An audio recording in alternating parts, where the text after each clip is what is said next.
I'll begin at the beginning. It was in the western part of Ireland, counties Mayo and Galway, that this western movie, The Quiet Man, was filmed in the hot and sometimes humid summer of 1951. But the story was set in a much earlier era, the 1920s in fact. The theme was based around an American-born son of an Irish immigrant, Sean Thornton, acted by John Wayne, who had come back to the Emerald Isle to purchase the little cottage, White O'Mornan, where his ancestors were born. But one of the neighbours, Red Will Danaher, acted by Victor MacLaglen, does not approve of him buying the cottage from right under his nose. He resents even more the advances made by the Yank for the love of his sister, Mary Kate Danaher, acted by Maureen O'Hara. And she, a fiery redhead, falls in love with Sean Thornton too. There is a faint resemblance between parts of the plot of The Quiet Man and some sections of that popular film of the 1990s, The Field. But the latter had a far more turbulent ending than The Quiet Man, where they all lived happily ever after, as all good stories go. But to begin at the beginning, to quote the first words of the film, the beginning was in Castletown railway station, which in real life is Ballyglunan in County Galway, almost 27 miles from where the bulk of the movie was filmed, in picturesque Cong in County Mayo. Today, Ballyglunan railway station has been returned almost in time-warped fashion to what it looked like in June 1951, as Sean Thornton got off that steam train and walked down the platform. John Wayne's stand-in for the Sean Thornton role was a man very similar to the actor known as the Duke. That stand-in, you see, walking down the platform at Castletown, is Mayo man Joe Mellett, now a publican in the Neil village just outside of Cong, where most of the filming took place. But back to Ballyglunan, or Castletown, where Sean Thornton, John Wayne, was first greeted by a chorus of different directions from the curious onlookers when he asked the way to Innisfree. But Micheline Oak Flynn, acted by Barry Fitzgerald, came to the rescue and took him away by horse and trap. Gabriel Barrett, you were the fireman on the train that went into Castletown or Ballyglunan station back in 1951 for the filming of The Quiet Man.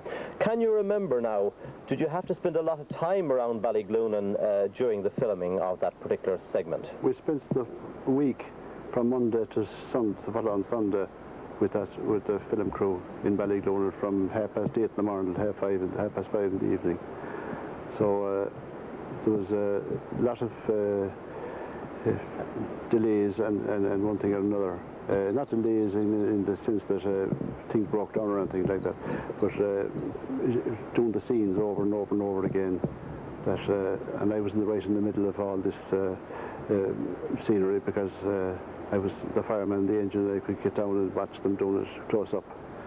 Now, quietness was a very important thing, wasn't it? And you had to move your engine. We had to move the engine away altogether, about 300 or 400 yards away from the train, while they were filming around the coach. When John Wayne got out of the coach to arrive in Castletown, we had to move the engine away altogether because she was making noise. The steam engine makes too much noise, so we had to move the engine away in that case. Talking about the time that was spent on the filming, you can recall one scene, one very short scene on the screen, which took about 3 hours to make. 3 hours, yes. We made that scene, started that scene at 2:30 on a Sunday afternoon, and the cameras were mounted up on the embankment beside the railway, and there was about 500 or 600 people there, and there was 200 or 300 kids in it. And when the children saw the train coming, the intention was the train pass over the bridge, and the sidecar with John Wayne and Barry Fitzgerald was to pass under it. And when the kids saw the train coming, or the children saw the train coming, they rushed down and they got in front of the cameras and they spoiled the shot. So it was a very cloudy Sunday, and they had to wait from 2 o'clock until 4:30 to do it a second time. You forged something of a relationship with Maureen O'Hara. You actually made the tea for her and you had enjoyed a cup of tea, and she was quite a fiery redhead, wasn't she? Oh, she was, yes, very fiery. But she cooled down after a bit. But I did make a cup of tea for her and she enjoyed it. And how I met her was I was in the coach with May Craig, the woman with the shawl, and we were talking, and Maureen came along and she said, can I join you? And we said yes. And she came in and she started talking about Hollywood and the Abbey Theatre and one thing and another. And I asked them, did they want a cup of tea at about 4:30? And they said, lovely. And I went up and I bought the can and they're on the firebox of the engine. And I brought them down 2 cups of tea, and they really loved the cups of tea. Thank you for taking us behind the scenes back to 1951 and your memories of the Quiet Man. Michael Holland of West Rail. Your company are operating a steam train service from Galway to Athenry at present. Shades of the Quiet Man about all of that, and I believe it's a big attraction with the tourists. Yes, indeed, Tom. Shades of the Quiet Man, it is a vintage train, carriages, and the steam engine, of course, which is the oldest steam engine operating in the country. The tourists do enjoy it quite a bit. We get them from all over the country through the rail breaks brochure. People who just call knowing that we're operating in the area, and we also get quite an amount of tourism out of Galway town itself. We have a bar on board, we do occasionally have entertainment on board, and we run in July and August from Galway to Athenry in return. Michael, the success of this service between Galway City and Athenry, it was obviously inspired by similar success which you had some years ago when operating the Quiet Man special from Tuam out here to Ballyglunan. Is it your hopes that that service will be revived as well? Yes, Tom, we do intend running again between Tuam and Athenry with a stop here at Ballyglunan. The line isn't in our possession at the moment, but will soon be, we hope. And as you say, it has been a great success. We have run quite a number of trips, ran a whole season through between Tuam and Athenry, stopping here at Ballyglunan, and people loved it. As you know, the Ballyglunan station has a history all of its own, including the Quiet Man episode. And it has its own history also as a landlord station, and of course the beat campaigns then later on. Looking to the future then, could we anticipate a service between Tuam, Ballyglunan, Athenry and perhaps Galway City, linking all of them up? Yes, that would be our intention in the medium to long term, to operate on the Athenry and Tuam Railway and operate between Galway and Athenry.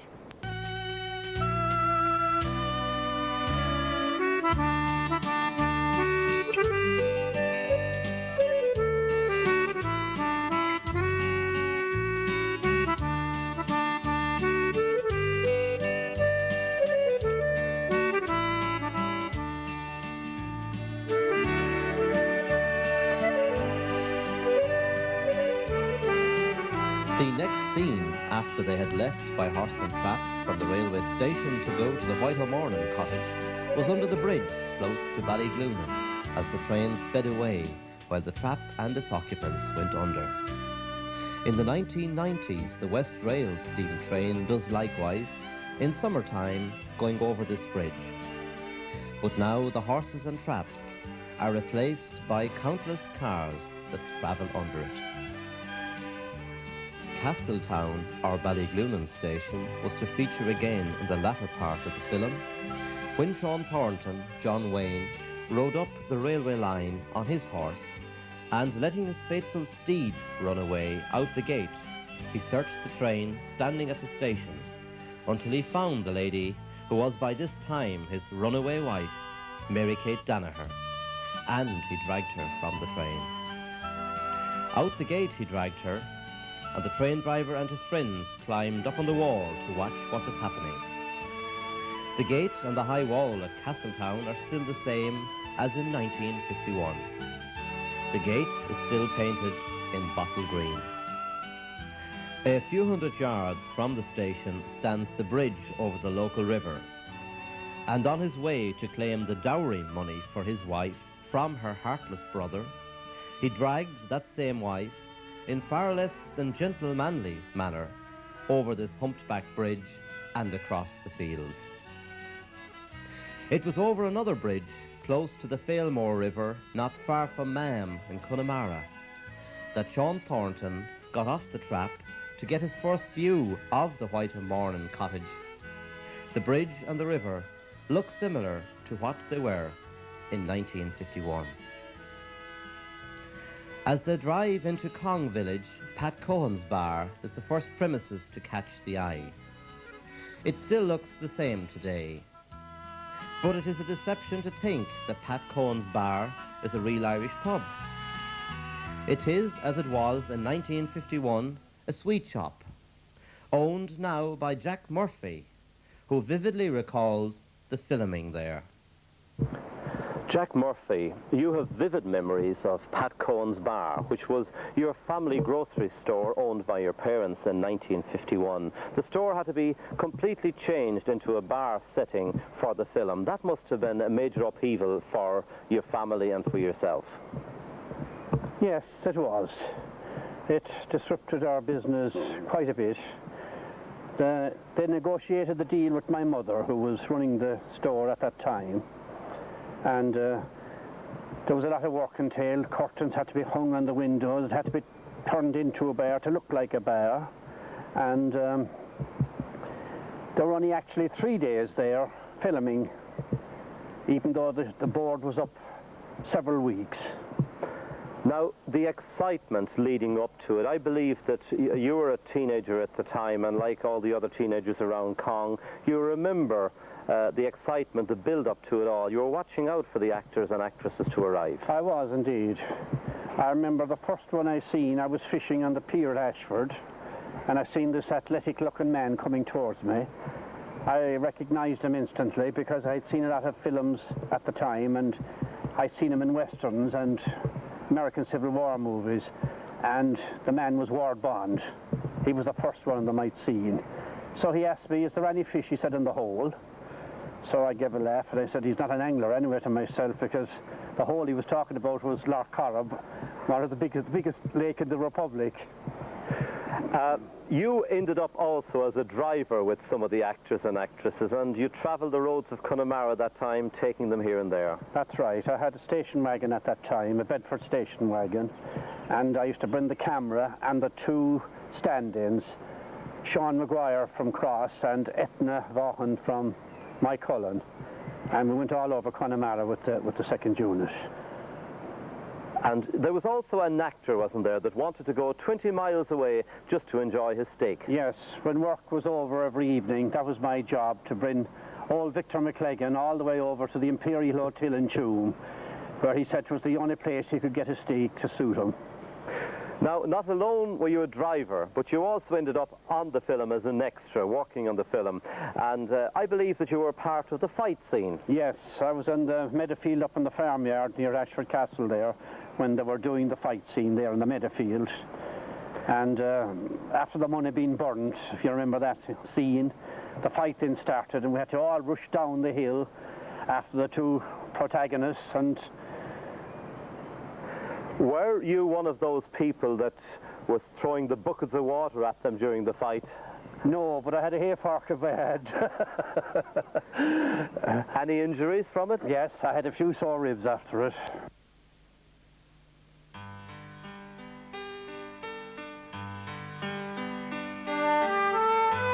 Cohen's bar was to feature extensively in the film. After buying the White O'Mornan cottage from the widow Tillan, it was here that Sean Thornton, John Wayne, came for a drink.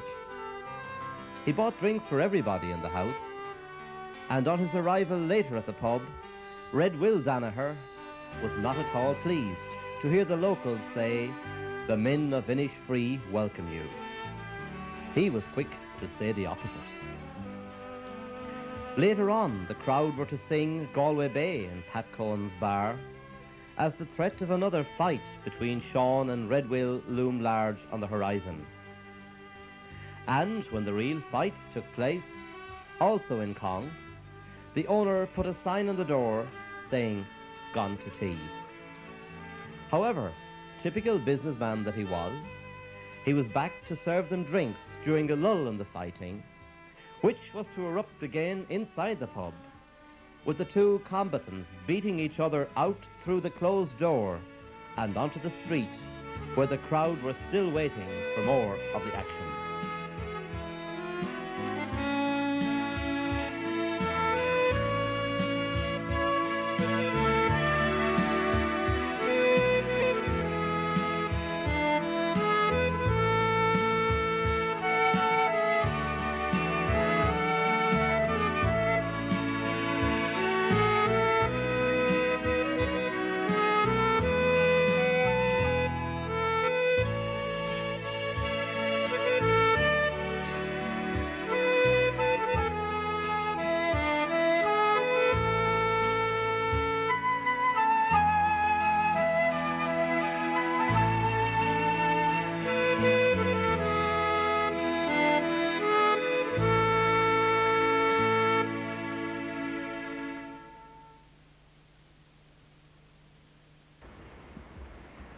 Lord Killannon, is it true that you were instrumental in selecting many of the locations for the filming of The Quiet Man for your friend John Ford? Yes, that is the case. I knew all about The Quiet Man from 1937-38 when I was coming back from the Chinese-Japanese War. He wanted to make a film in Ireland. Did you receive the script for The Quiet Man a long time in advance of the actual filming? Yes, Frank Nugent, who had been the New York Times film critic, was bought by Darryl Zanuck, and he wrote the script. Cong was the central location for much of the filming. Why Cong? John Ford wrote to me. He said he'd like to travel all over Ireland. He wanted to make the film based on Spiddal. And I decided, looking around, that the best place because Noel Huggard then had the Ashford Castle Hotel, and it was a suitable hotel, and it had a lot of locations around it, and so that's why Hong Kong was selected, because of the hotel. Now, two churches were used in the filming, the Roman Catholic Church and the Protestant Church. Why did you make use of the two of them? Well, for the very simple reason that the Catholic Church was bigger and had this very good Harry Clark window at the end, and the other one was quieter and in the grounds.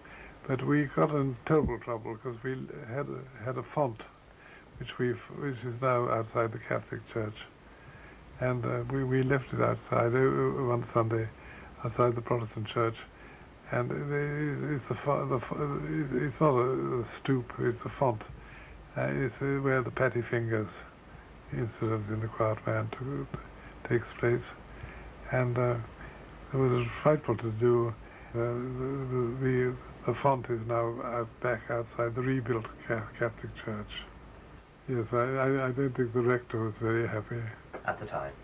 Well, the first location I spotted was the bridge at Leam on the Oughterard Road, because I used to go to Cong, either side of Corrib, and I spotted this bridge, I think coming back one day, and I thought it was a good shot. John, having received the script, I worked out where most of the major locations would be. I knew Torbally Lee. It hadn't been done up as it is today. And one of the best scenes, I still think, it was used on many of the best poster. One was the Maureen and Duke Wayne crossing the stream there.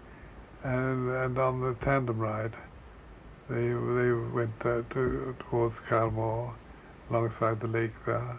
We went everywhere. The reason Ballyglunin station was chosen, which again was some way, is the nearest station to Ashford.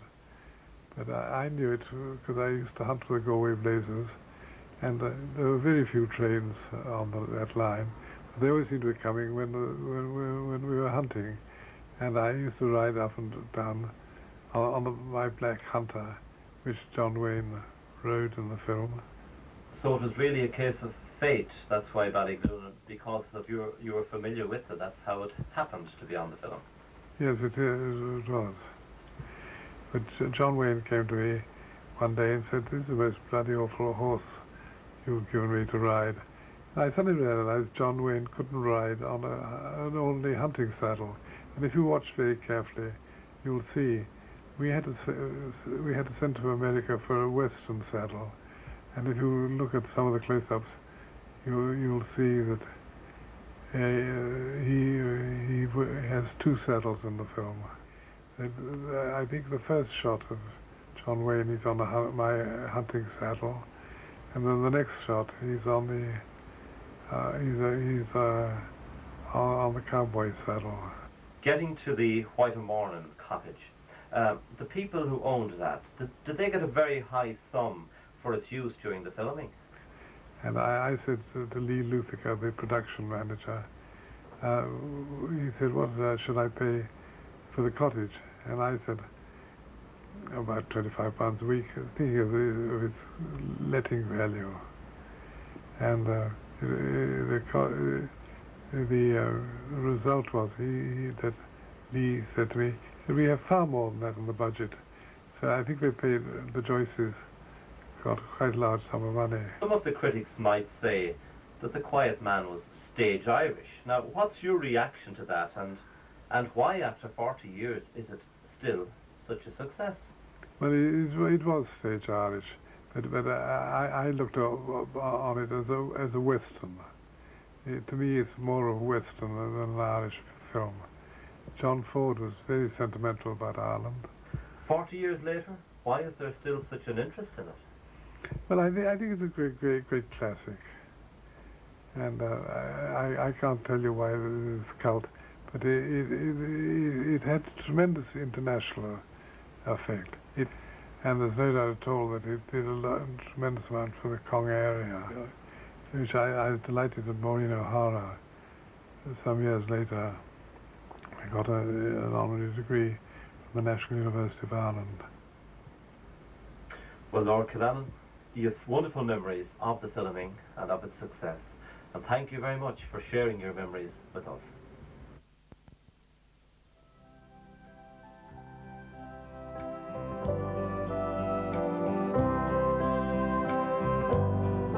When I left dear old Galway, my heart it felt sore.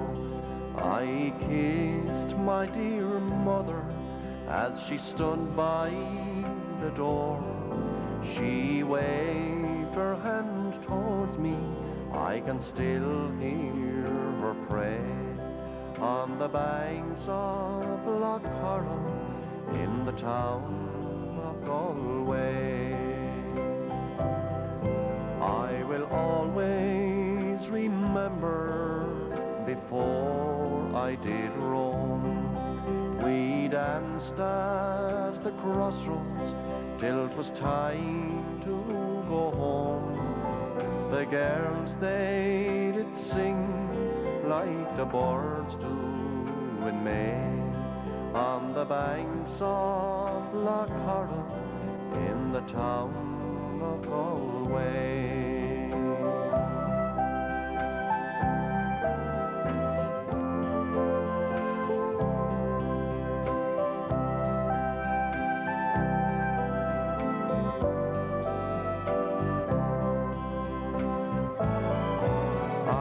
Sailed the wild ocean from Cork to Peru. I have listened at night to the wild curlew. At times I feel lonely, as always I stray from the banks of Lough Corrib, in the town of Galway. My last voyage near over, our good ship sails home. I will pray for my comrades who still have to roam. I have good friends to greet me, I am glad for to say, on the banks of Lough Corrib, in the town of Galway. On the banks of Lough Corrib, in the town of Galway.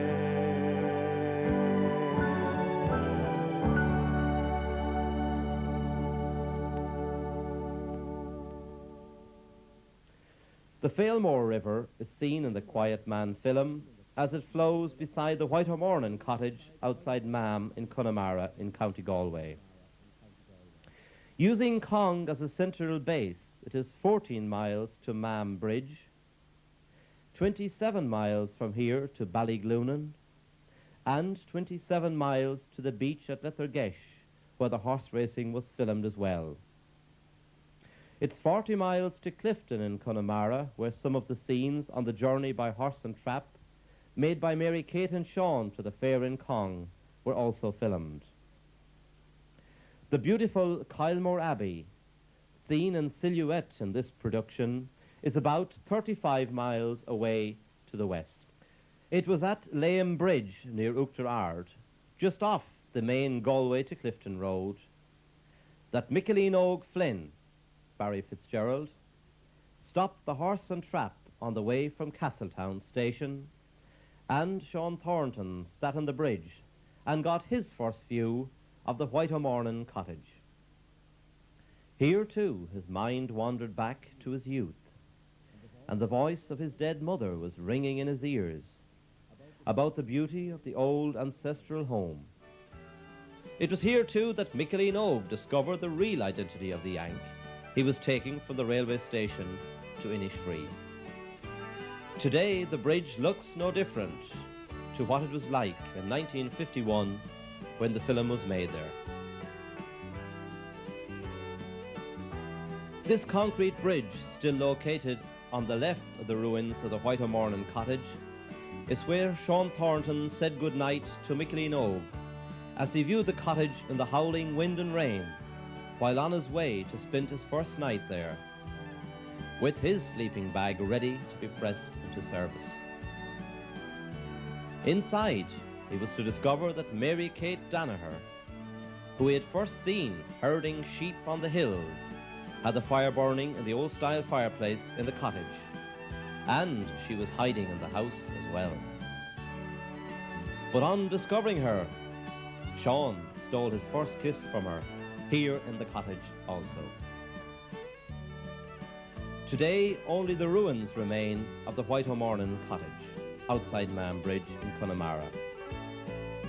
The roadway leading to the cottage is still here, and the mountains seen so frequently in the film still cast their shadow on this scenic backdrop.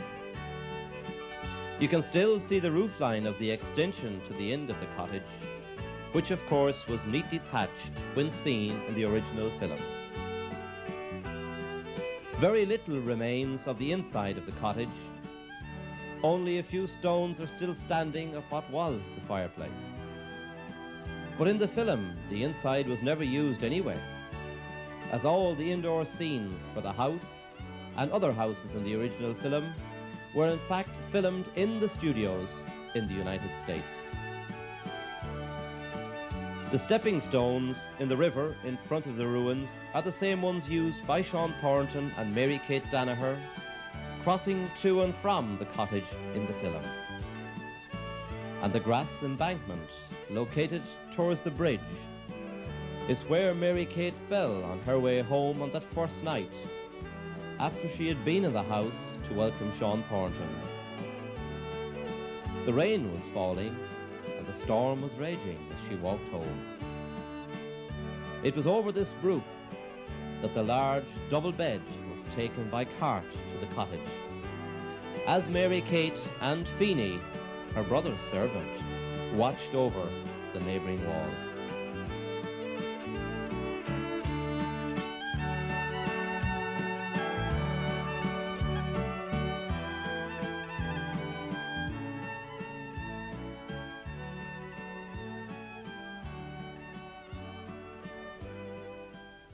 The road at Mahon Bridge is in front of the White O'Mornin cottage, and it is along here, and after buying her a new trap for travelling in, that Mary Kate drove Sean in that trap out the road across the river.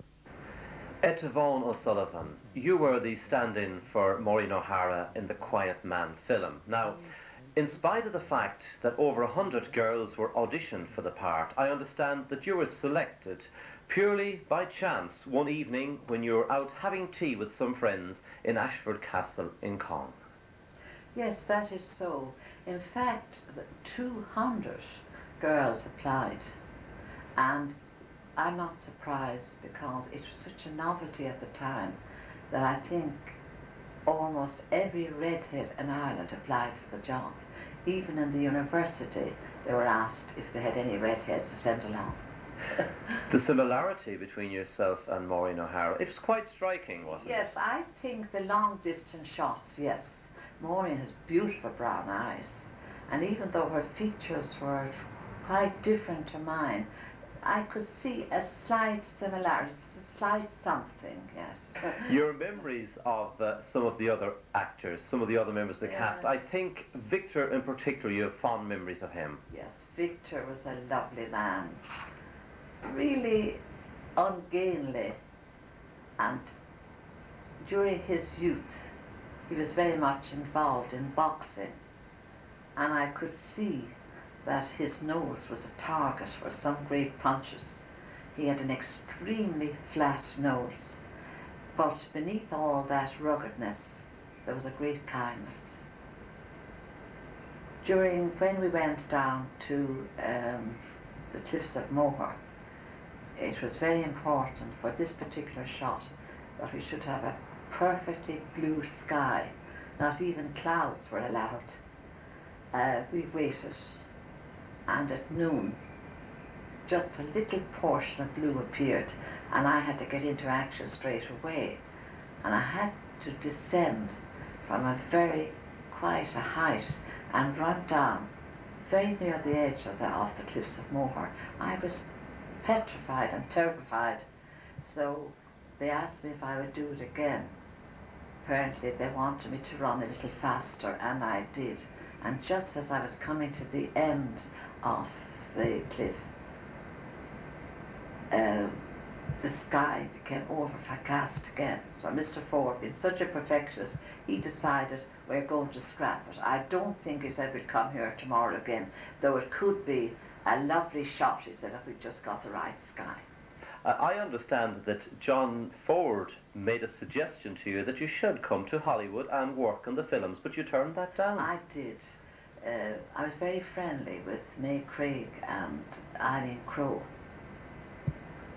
With gentle persuasion, each day I'd meet them, they'd say, Etta, have you changed your mind? Will you come? But somehow something within me said no. So Mr. Ford happened to come along this day. I was speaking to them, and he said, well, will you come with us? So I said, Mr. Ford, I said, thank you for having me here. I enjoyed it very much, but I'm afraid the country girl in me, I must go back to my home. Many thanks for allowing us to reminisce about the days of The Quiet Man with you. And thank you very much.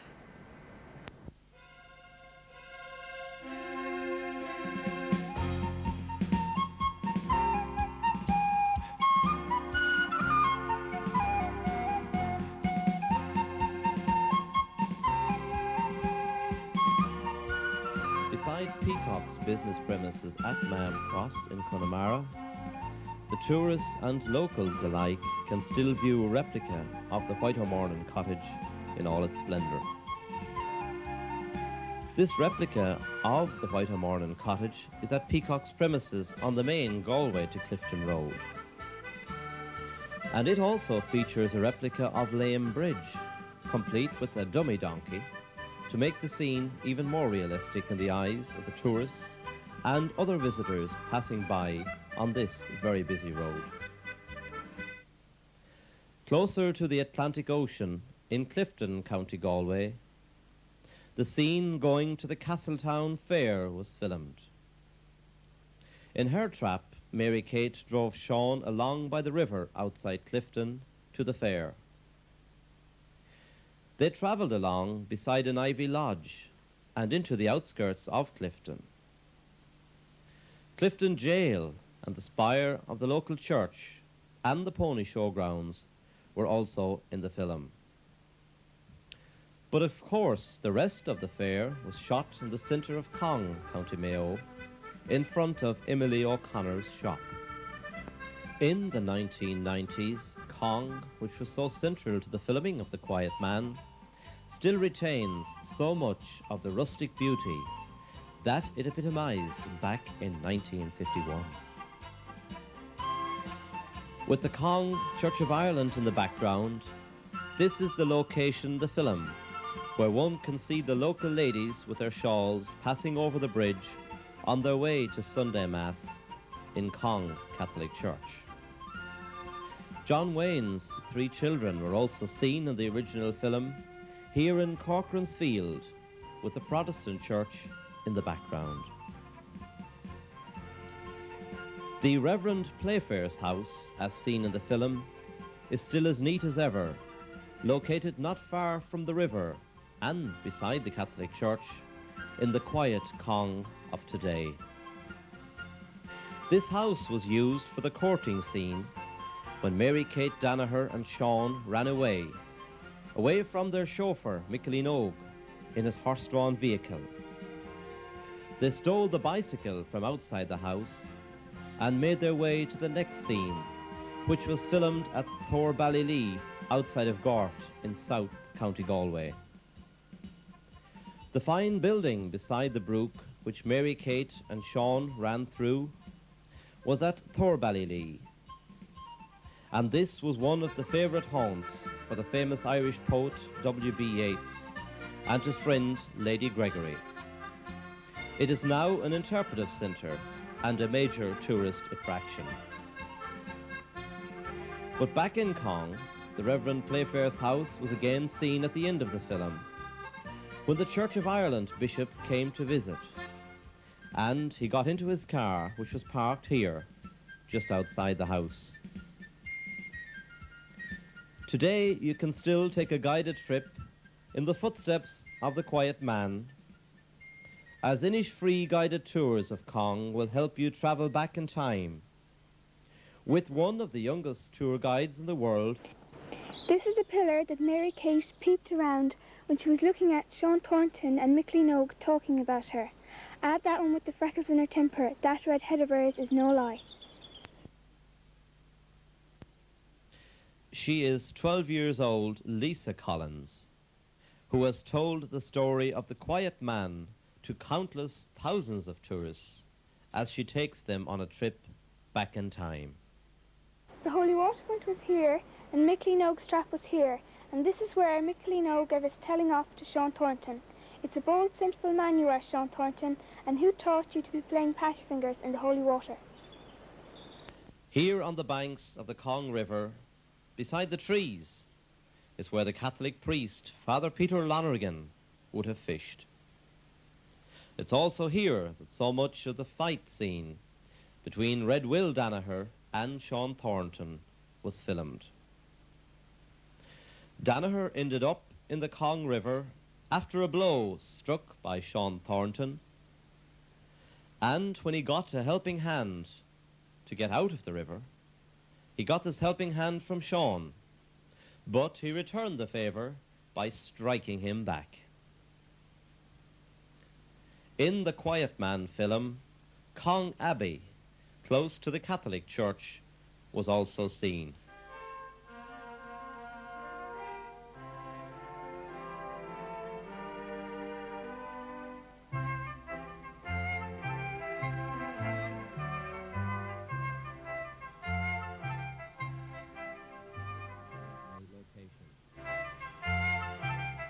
Inside the Catholic Church in Cong Village, John Wayne's understudy, Joe Mellett, is seen here.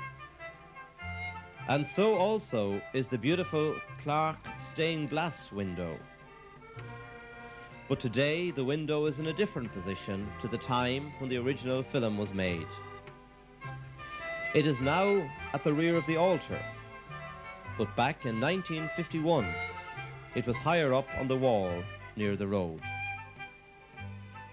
The Market Cross in Cong, which is still standing at the same location outside Pat Cohen's bar, was another landmark of the village, which also featured frequently in the original Quiet Man. Cong had really got a double identity in the Quiet Man film. It doubled up, with one side of the village being labelled as Castletown and the other as Innisfree.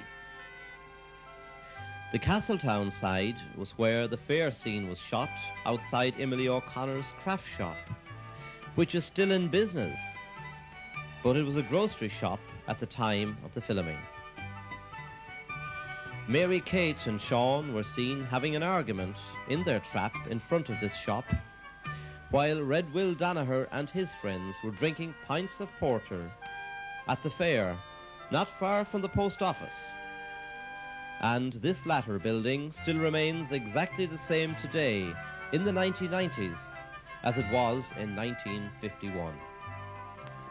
On the Cong street named Riverview, the house of the dying man, the bearded Dan Tobin, acted by Francis Ford, can still be seen. It was from here that the dying Dan got out of his bed after getting the last rites from the young local priest, and he ran down the road to watch the big fight between Red Will and Sean Thornton. The youthful Father Paul ran off to tell his superior, Father Peter, about the fight, as he was some way up the riverbank at his usual hobby of fishing. The present-day Ryan's Hotel was also another location in the film, but back in 1951, it was Curran's Thatched Pub.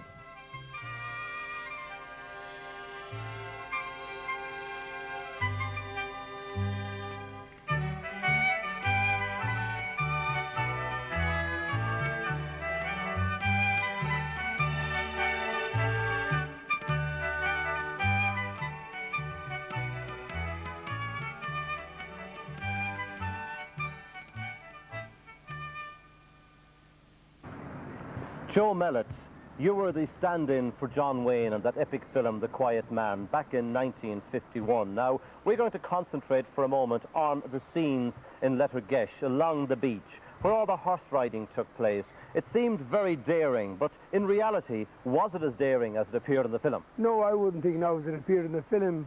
It was daring enough. I mean, John Wayne, or John Ford was a perfectionist, and we had to do all the horse riding and the rough riding. But his good cameramanship, good camera doing most of it. It took us about 5 days to do all that filming and on that set. 5 days in Lettergesh.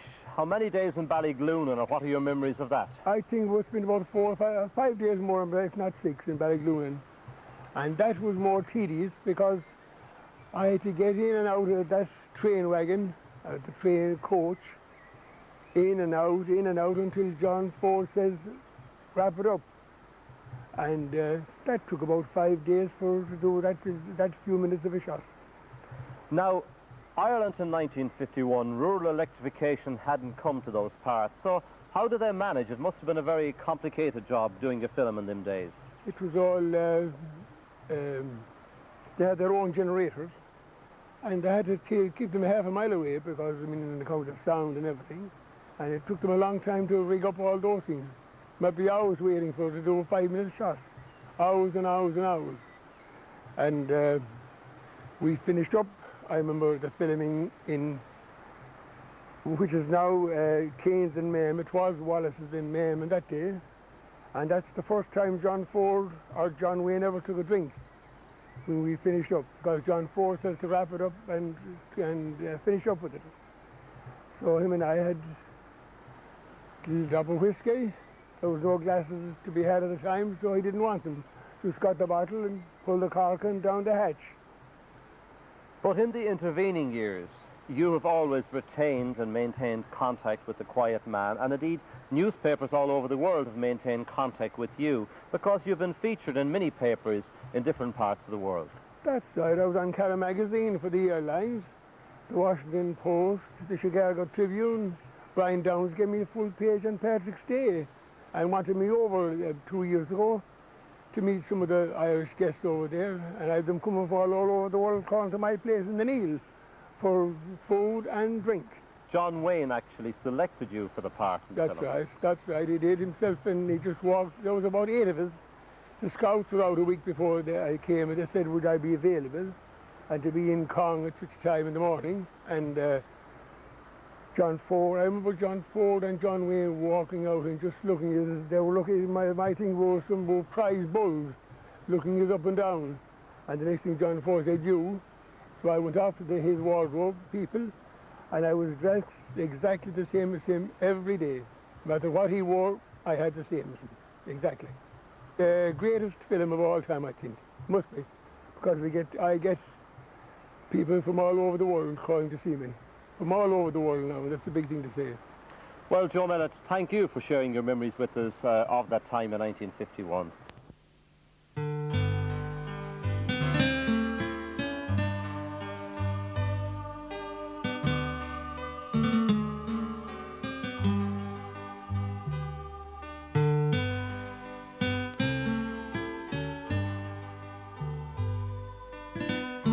while The Quiet Man showed some of the most scenic locations in counties Galway and Mayo in Western Ireland, and even though some of the beauty of this area beside Lough Corrib was highlighted in the film, many people still say that even greater use could have been made of the beauty of Lough Corrib, with its 365 islands, or one for every day of the year.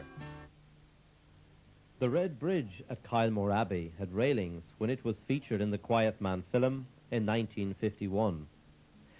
But Galway County Council have since replaced the railings with stone walls. It was called the Red Bridge because at one time it was painted red, according to the locals. In the film, Mary Kate and Sean are seen in their horse and trap going over the bridge. But strange as it may seem, a lot of people did not know of its exact location. But Joe Mellett, the understudy for John Wayne, has a very accurate memory of all the locations included in the film, including this one. Perhaps the most sensational scenes of all in the Quiet Man film were of the horses and their riders racing along the beach at Lettergesh in Killary Harbour in Connemara. Brilliant camera work came into play here on the original film, as it captured them climbing the rough, rugged Connemara hills that surround the beach, which is located between Leenane and Clifton. This was to be the scene for the Inish Free race meeting, where the boys on their horses raced along the sandy seashore in a competition to see who would be past the finishing post first, to take one of the ladies' bonnets from the poles placed strategically along the finishing line. To this day, thousands of people come to Cong, Connemara, Ballyglunan, and all the other Quiet Man locations to see where this internationally successful film was made. Perhaps one of the best views of the beach where the horse racing took place at Lettergesh can be seen from the road beside the post office at Lettergesh, which has its name printed in Gaelic over the door. The Quiet Man was set in the Ireland of yesteryear. In the summer of 1951, as the filming commenced, so also did Ireland's 14th Dáil, or government, under Prime Minister, or Taoiseach, Eamon de Valera. He was one of Ireland's most famous statesmen of that time, and the man who had once expressed the hopes that Ireland would remain unspoilt by outside influences and would be noted for its comely Irish colleens.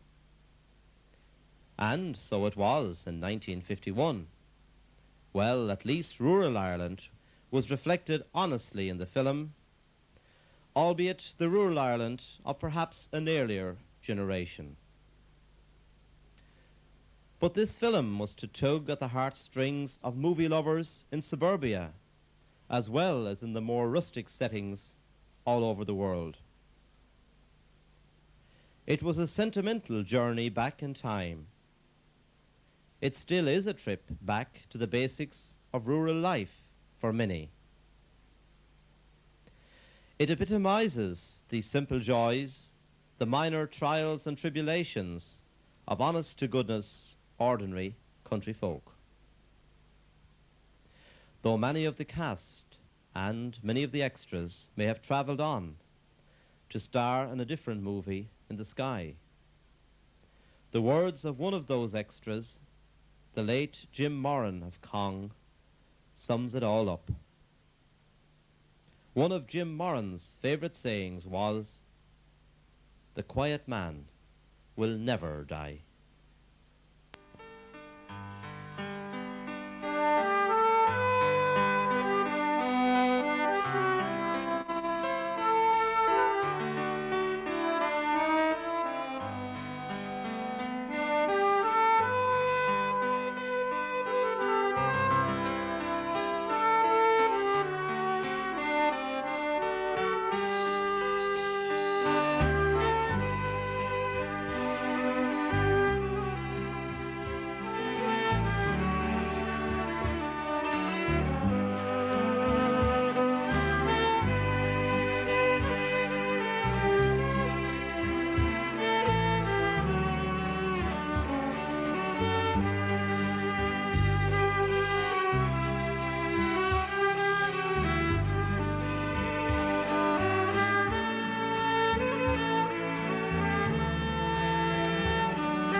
Through the rugged hills and mountains and across the open plain, we have shared in the adventures of a man called Big John Wayne, riding tall in the saddle, in each hand a smoking gun. He thrilled us through the legendary battles he had won. Westward ho, on the Alamo, he blazed a trail from California all the way to Mexico.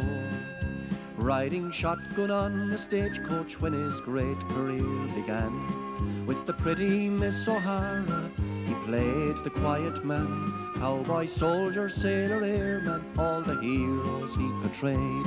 And 1,000 wicked gunmen and bad outlaws he did slay. Westward ho, the Alamo, he blazed a trail from California all the way to Mexico.